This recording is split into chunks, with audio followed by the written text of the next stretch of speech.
Hello everyone, कैसे हैं आप सब। एक बार पुनः शिव कोचिंग क्लासेस पर स्वागत है। उम्मीद करता हूं आप सब अच्छे होंगे, मस्त होंगे, बेहतर होंगे, आपकी पढ़ाई बेहतर चल रही होगी। भाई बहुत सारे बच्चे कहते हैं सर इस पेड़ के नीचे भूत है। भूत नहीं है, ये मेरा जो लगाया हुआ ना खुद का पेड़ है। ये आम का पेड़ है और खुद का मेरा लगाया हुआ पेड़, मतलब जब 8वीं क्लास या 9वीं क्लास में था तब लगाया था। और ये 5 साल से फल दे रहा है और आज भी फल देता है हर वर्ष, चाहे मतलब कहीं भी फल ना लगे, इसमें 2-4 फल लगना ही लगना है। और बाकी बहुत ज़्यादा बड़ा पेड़ नहीं है, तो इसमें भूत ऊत नहीं रहता है, पहले आपका क्लियर कर देना चाहता हूँ। बाकी मैथ की तैयारी करने वाले बच्चों के लिए स्पेशल वीडियो है। परसों भाई आपका एग्ज़ाम ही है और आज और कल शेष है आपके पास समय। ऐसे में बहुत सारे आपके कमेंट्स आते हैं कि सर हमें क्या करना चाहिए, क्या नहीं करना चाहिए, तैयारी कैसे करना चाहिए। इस पर हम आज यहाँ पर चर्चा करेंगे। तो मुख्य रूप से सबसे पहले जो क्वेश्चन कर रहे हैं कि सर मात्र 20 आप क्वेश्चन दे दो जिससे हम तैयार कर लें और इतना में पूरा फंस जाए। तो भाई एक चीज़ मैं आपको बता देता हूँ, थोड़ा सा क्लियर कर दूँ कि जो मैथ का पेपर होता है ना, मैथ का पेपर, इसमें इंपॉर्टेंट क्वेश्चन होता ही नहीं है।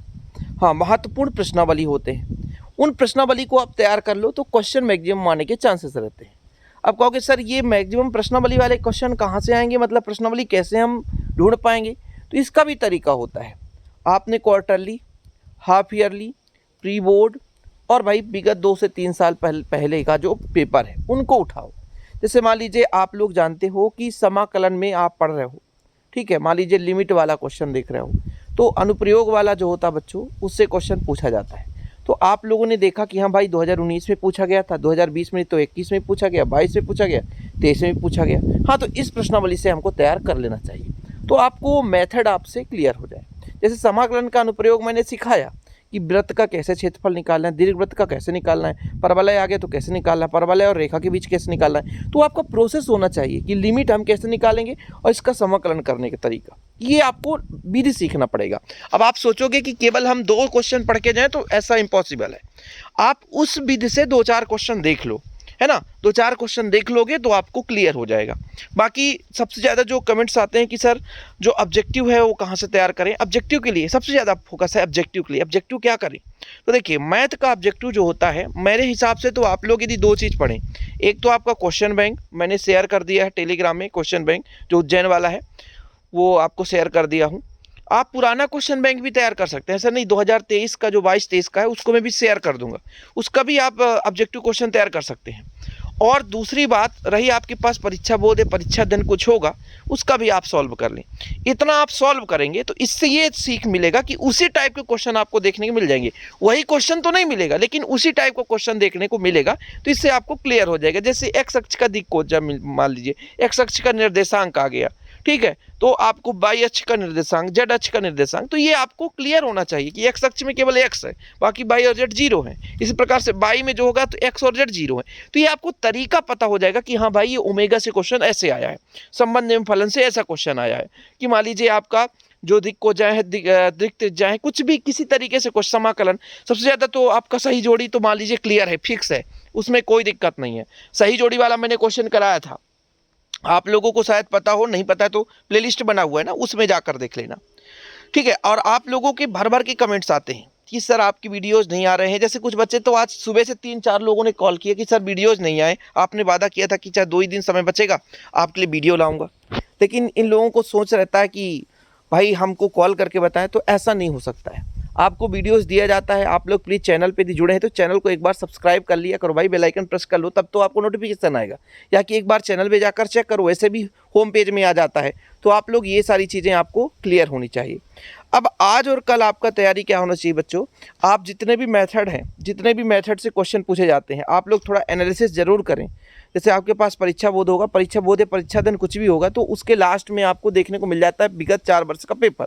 उस पेपर में आपको ये देखना है कि हाँ भाई कौन कौन से टॉपिक से क्वेश्चन ज़्यादा आते हैं, उस प्रश्नावली में कौन कौन से फार्मूले लगते हैं। तो ये फार्मूला तैयार करना है, पूरा का पूरा फार्मूला तैयार करना है। बाकी जैसे रैखिक प्रोग्रामर में आपको ज़्यादा 2-3 क्वेश्चन कर लो और तरीका सीख लो, मैं गारंटेड कहता हूँ ये आसानी से बन ही जाएगा। तो जहाँ से फिक्स है कि क्वेश्चन आना ही आना है, संबंध एवं फलन के 1-2 प्रश्नावली तो वही है, उसमें आप 1-2 बार थोड़ा सा रिवाइज कर लो। अब देखो कुछ लोग कहेंगे सर आप पूरा कराओ, तो आपके लिए भाई मैं एक चीज़ है कि जितना हो सकता है आज का पूरा दिन, कल का पूरा दिन आप लोगों के लिए समर्पित हूँ।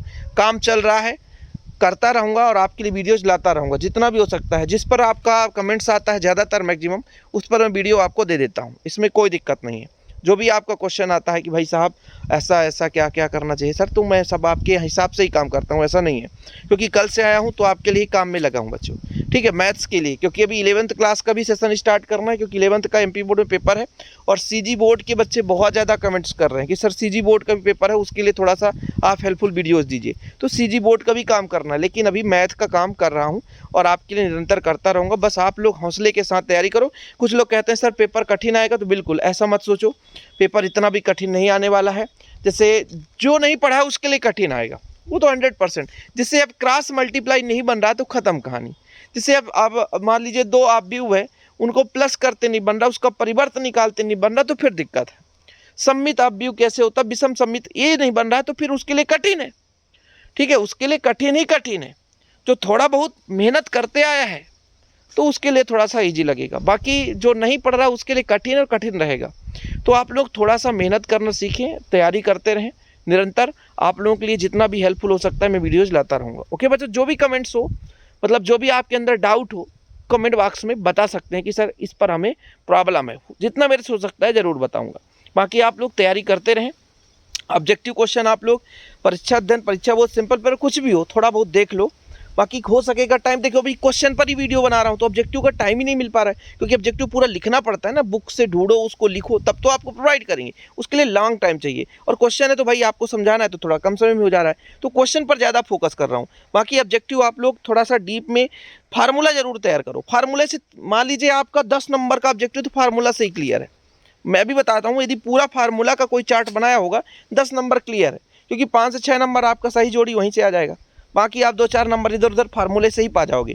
तो 10 नंबर तो फार्मूला ही फार्मूला आपको तैयार करना है, तो क्लियर हो जाएगा, ठीक है। इसलिए बच्चों आप लोग तैयारी करते रहें। फिलहाल आज के लिए इतना ही। जय हिंद, वंदे मातरम।